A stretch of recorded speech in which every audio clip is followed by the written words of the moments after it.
Party వాళ్ళు చేసే నారావారి సారా, ఈ సారానే రాష్ట్ర ప్రజలకు ఇస్తా ఉన్నారు. రాష్ట్ర ప్రజల ప్రాణాలనే హరిస్తా ఉన్నాడు నారా చంద్రబాబు నాయుడు. దయచేసి రాష్ట్ర ప్రజలకు తెలియజెప్పండి. మీడియా మిత్రులను మిమ్మల్ని అందరూ కూడా వేడుకుంటా ఉన్నా. నారా చంద్రబాబు నాయుడు గారి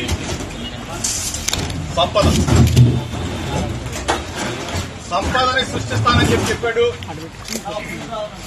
ఈ రూపంలో నారావారి సారా తయారీ కేంద్రాలు ఒకసారి కనుల విందుగా చూడముచ్చటగా చూడమని చెప్పేసి మీడియా మిత్రుల ద్వారా రాష్ట్ర ప్రజానీకానికి విజ్ఞప్తి చేస్తా ఉన్నా. నకిలీ డిస్టిలరీలు, నకిలీ ఫ్యాక్టరీలు, నకిలీ మందు తయారీ కేంద్రాలు ములుగులపేట, ఇబ్రహీంపట్నం, తెనాలి, మంగళగిరి, పిఠాపురం, కుప్పం, ఇంకా ఎక్కడి దాకా ఇల్లు ఆగుతుందో తెలీదు. రాష్ట్రం మొత్తం కూడా నారావారి సారా తయారీ కేంద్రాలు. రాష్ట్ర ప్రజలు ఒక్కసారి తెలుసుకోమని, ఈ రాష్ట్రంలో జరుగుతున్న పరిణామాల్ని గమనించమని చెప్పేసి మీ ద్వారా కోరుతా ఉన్నా. దయచేసి ఇటువంటి మద్యం, ఇటువంటి కల్తీ మద్యం కేంద్రాలు పేద ప్రజల ప్రాణాలను హరిస్తా ఉన్నాయి.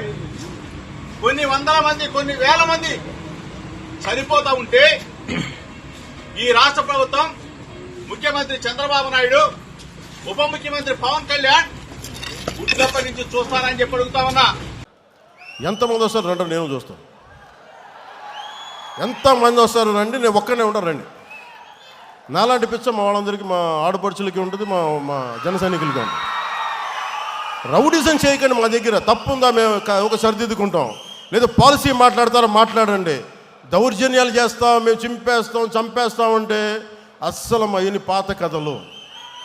మా రక్తం సలసల కాగుతూ ఉంటుంది. మా రక్తం భయపడం, వాటికి క్షేమం కోరుకుంటాం, ప్రజాక్షేమం. భయపడటాలు ఉండవు మా దగ్గర, పోరాటాలే ఉంటాయి. మా ఆడపడుచులు చెప్తా ఉన్నా, నేను మాట్లాడుతూ ఉంటే పేరెంటాలకు వెళ్ళాలి, కానీ పోరాటాలు కూడా చేయాలి. మన సంస్కృతిని పరిరక్షించుకోవాలి. చూశారు కదా, దీపం పట్టుకొని మన ఇల్లు కార్తీక మాసంలో ఎలా దీపం వదులుతాం, అలాగే అవసరమైతే కత్తి కూడా పట్టుకోవాలి. అవసరమైతే కత్తి అంటే నా ఉద్దేశంలో నిజం కత్తి కాదు, మాటే కత్తి అనుకోండి. పవన్ కళ్యాణ్ కూర్చోబెట్టి ఇక్కడ మనకి హోటల్లో ఆపేస్తే చంపేయడానికి, పోలీసులు తీసుకెళ్ళడానికి ప్రయత్నాలు చేస్తే మేమేం భయపడలే. చెయ్యి. మా కార్యకర్తల మీద, ఇప్పుడున్న విజయ్ కుమార్ గారి మొత్తం నాయకులందరి మీద, సందీప్ పంచకర్ల మీద, అందరి మీద కూర్చో, మన సందీప్ గారి మీద మీ కేసులు 307 కేసులు పెట్టారు. 15 మంది ఉత్తి పుణ్యానికి భరించామన్నీ. అక్కడ మనం కూర్చోబెట్టి అమరావతిలో ధర్నా చేస్తామంటే కూర్చోబెట్టి మేము దాడులు చేస్తూ ఉంటారు. ఇప్పటం కోసం వెళ్దామంటే మీరు కూర్చోబెట్టి బ్లాకులు చేస్తారు. ఏ రోజు భయపడలా.